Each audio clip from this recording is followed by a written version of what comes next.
She was the third person in the marriage. She needed to rehabilitate her image.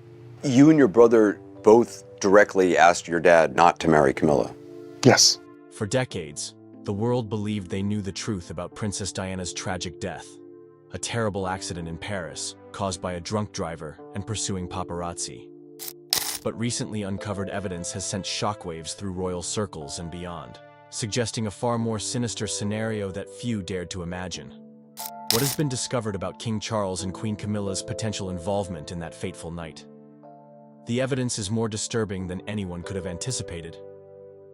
The unexpected discovery. It began with what should have been a routine renovation.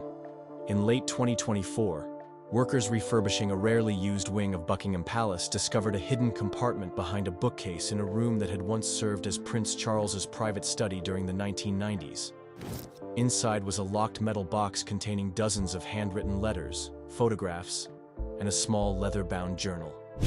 Following royal protocol, the workers immediately notified the palace steward, who secured the materials and reported the discovery to the king's private secretary. What happened next remains disputed, but according to palace insiders, the contents of these documents were so sensitive that they were immediately placed under the highest security protocols. The matter might have remained buried had it not been for a conscientious junior archivist who, troubled by what she had briefly glimpsed, contacted a former colleague now working at The Guardian. While she provided no documents, her description of their contents was specific enough to launch an investigation that would eventually uncover one of the most closely guarded secrets in royal history: the incriminating evidence. After months of investigation and sources coming forward with additional information, a disturbing picture began to emerge. The discovered documents appeared to contain extensive correspondence between Charles, Camilla, and several senior royal aides discussing the Diana problem and various scenarios for resolving it. Most troubling was a letter allegedly written by Charles to Camilla just weeks before Diana's death, which contained the phrase, "The arrangements have been made for Paris."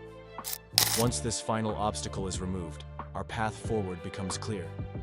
The family supports our solution, though of course, details must remain only between us and M. Intelligence experts consulted by investigators suggested that M likely referred to Sir Maurice Oldfield, a former head of MI6 with whom Charles had maintained a close relationship.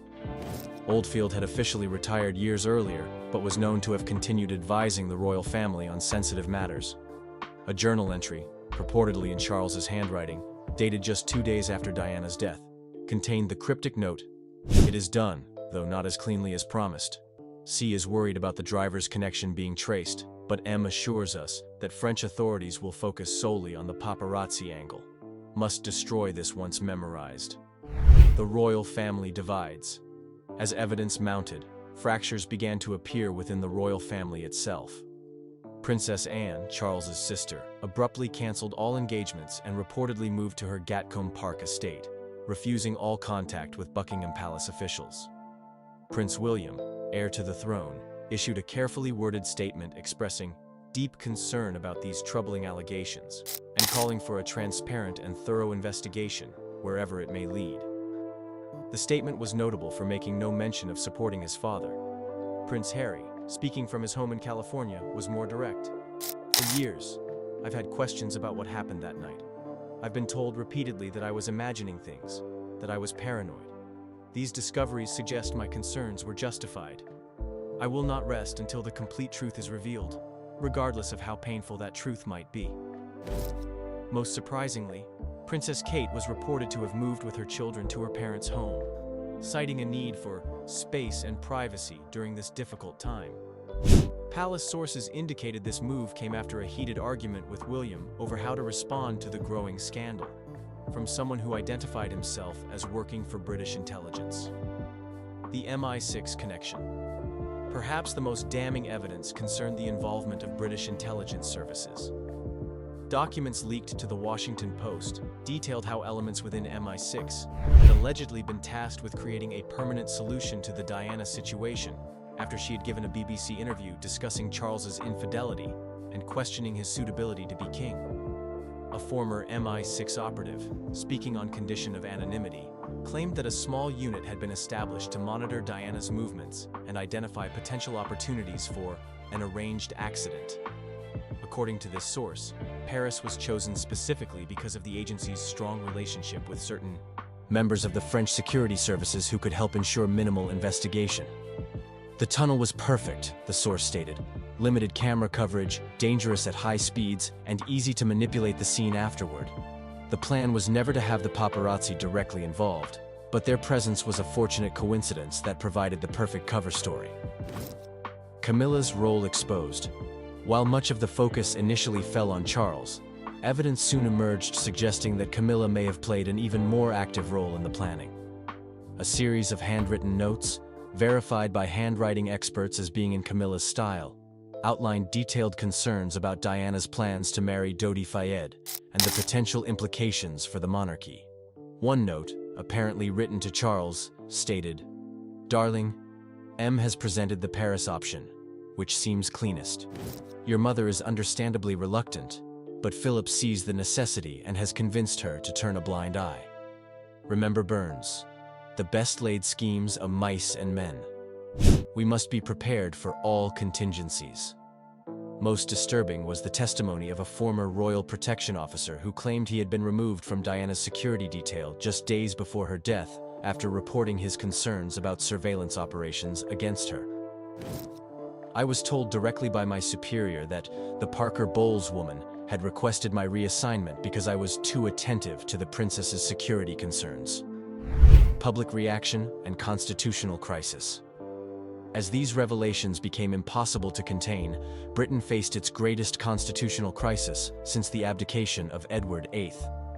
Public protests erupted outside Buckingham Palace and other royal residences, with calls for Charles's abdication growing louder by the day. Parliament convened an emergency session to discuss the implications, with the Prime Minister announcing the formation of an independent commission of inquiry with unprecedented powers to investigate members of the royal family. For the first time in British history, it appeared possible that a reigning monarch might face criminal charges. Support for the monarchy plummeted to historic lows, with polls showing that less than 30% of Britons believed Charles should remain on the throne. Commonwealth nations began discussions about whether to retain their monarchical connections to Britain, with several indicating they would move toward becoming republics if Charles did not abdicate. Perhaps most damaging to Charles and Camilla personally was the reaction from Diana's sons. William, torn between loyalty to the monarchy as an institution and horror at his father's alleged actions, reportedly told close aides he was considering renouncing his claim to the throne. Harry, meanwhile, filed a petition with the International Criminal Court asking for an investigation into his mother's death as a potential crime against humanity, arguing that diplomatic immunity should not protect those responsible. Charles and Camilla respond. After weeks of silence, King Charles finally addressed the nation in a televised statement that would be remembered as one of the most extraordinary moments in royal history. Looking directly into the camera, his hands visibly shaking, he stated, "I come before you today not as your king, but as a man facing the most serious allegations imaginable. I categorically deny any involvement in the tragic death of Diana, the mother of my sons, and a woman who, despite our differences, I never wished any harm upon." He continued, "These fabricated documents and manufactured testimonies paint a picture of monstrous calculation that bears no resemblance to reality. I welcome a full and impartial investigation that I am confident will reveal the truth." Camilla issued a separate statement, describing the allegations against her as a vicious fabrication designed to destroy the monarchy. She added, "I have borne public disapproval for many years, often with good reason given the circumstances of my relationship with Charles. But to suggest I would participate in arranging the death of another human being is beyond contemptible." Few found these denials convincing in the face of mounting evidence. When it was revealed that Charles had ordered the palace staff to conduct an internal investigation before notifying authorities about the discovered documents, public opinion hardened further against the royal couple. The future of the monarchy.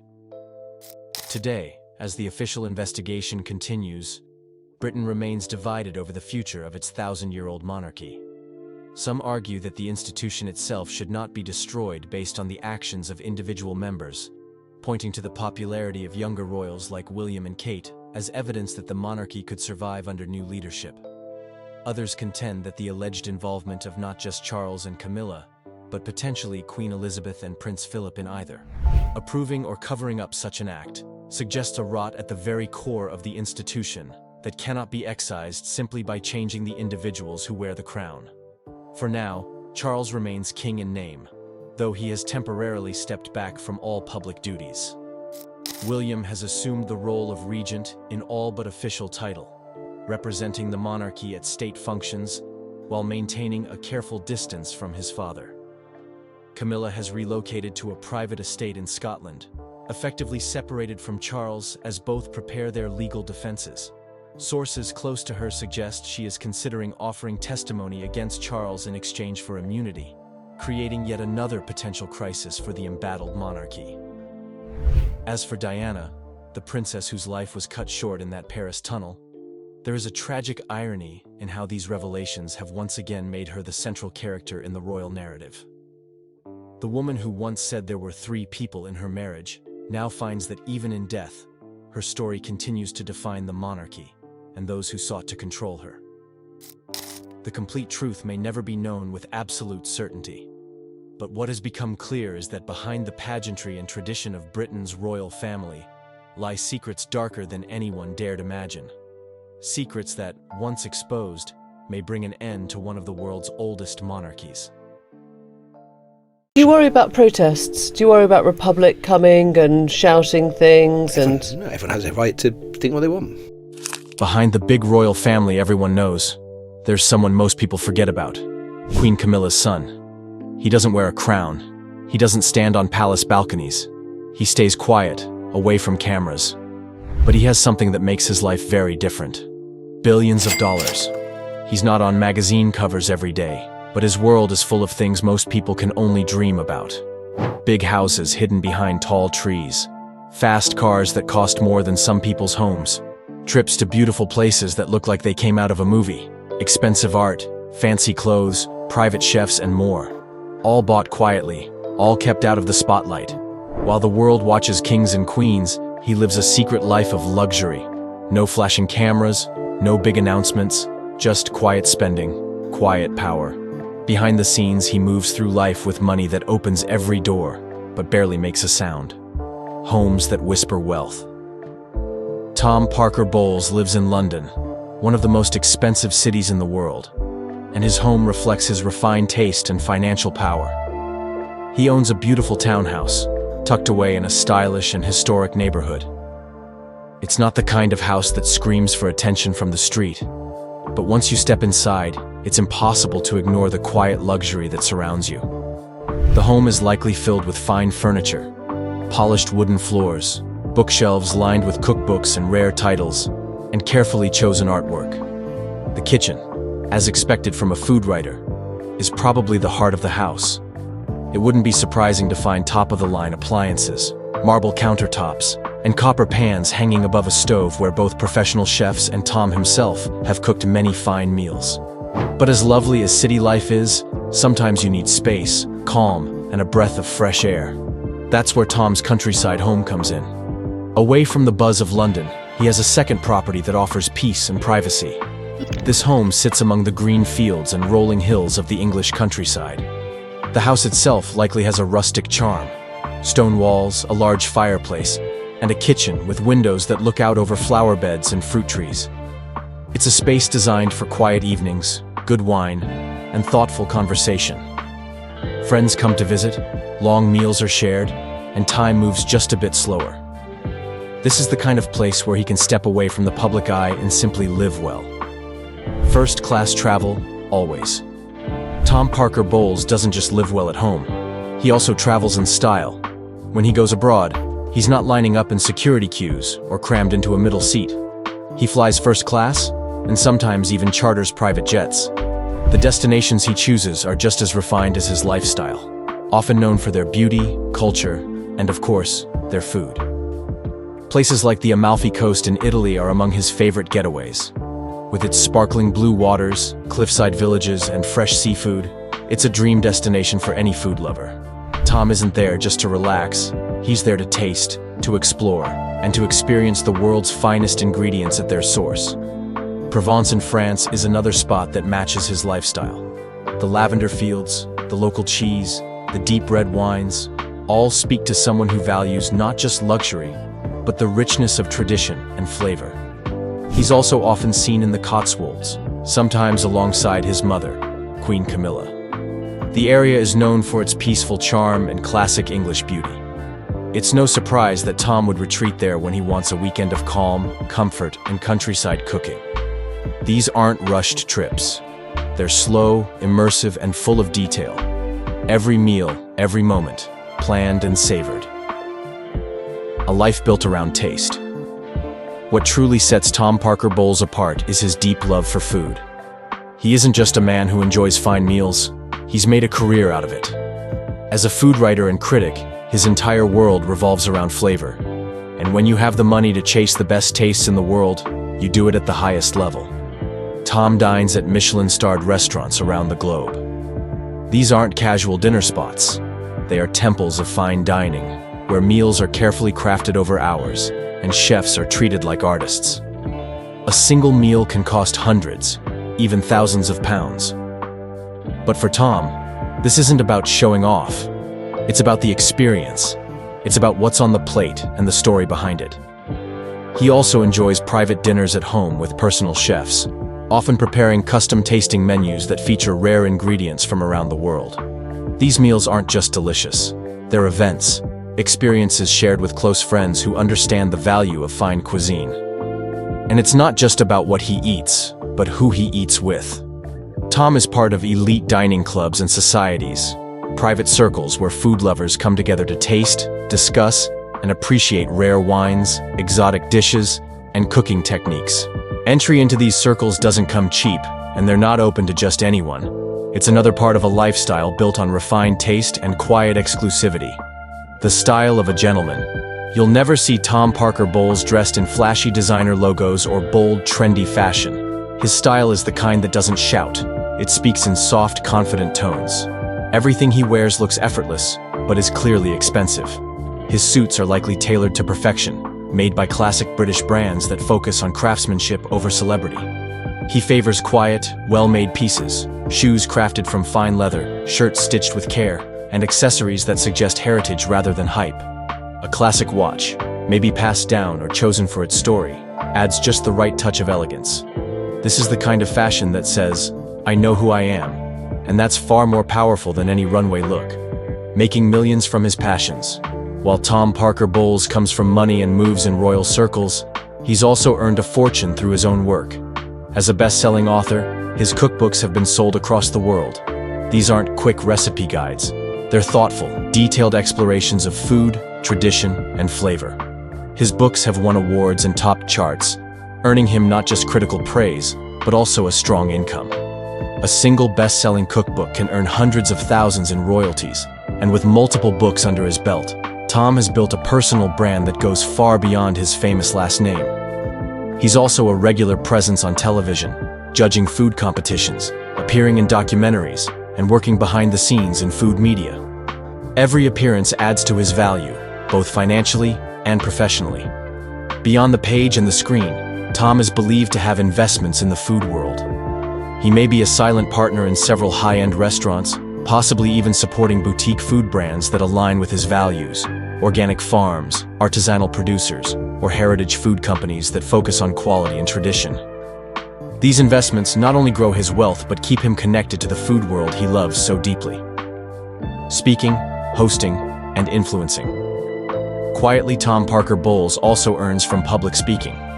He is often invited to food festivals, wine events, and culinary conferences, where he shares his stories and knowledge with passionate audiences. He may guide tastings, host private events, or lead panels on everything from food history to the future of dining. These appearances aren't just side gigs. They're well-paid, well-attended, and contribute to the overall picture of a man who has built a life around passion and privilege. Every speech, every appearance is another layer of a lifestyle designed for someone who lives and breathes taste. A lifestyle steeped in quiet luxury. In the end, Tom Parker Bowles' life is not loud or flashy, but it's undeniably luxurious. From the homes he owns to the meals he eats, the way he dresses, and the businesses he supports. Everything reflects quiet confidence and refined taste. He may not be a royal in title, but he moves like one. He travels the world with purpose, dines like a king, dresses with timeless class, and earns from doing what he loves most. His billions aren't splashed across headlines or spent on wild extravagance. They're poured into flavor, culture, comfort, and connection. That's how Tom Parker Bowles lives. Not just rich in money, but rich in experience. So, there you have it. A closer look into the incredibly rich, yet surprisingly under-the-radar world of Queen Camilla's son, Tom Parker Bowles. He may not wear a crown, but when it comes to taste, travel, and quiet luxury, he's living a life most royals would envy. If you enjoyed this peek into his billionaire lifestyle, don't forget to hit that like button and subscribe for more fascinating stories from inside the lives of the world's most elite and unexpected figures. Got someone you'd like us to cover next? Drop their name in the comments below. We're always watching. Thanks for watching. And until next time, stay curious and keep exploring the lives you never knew were this interesting.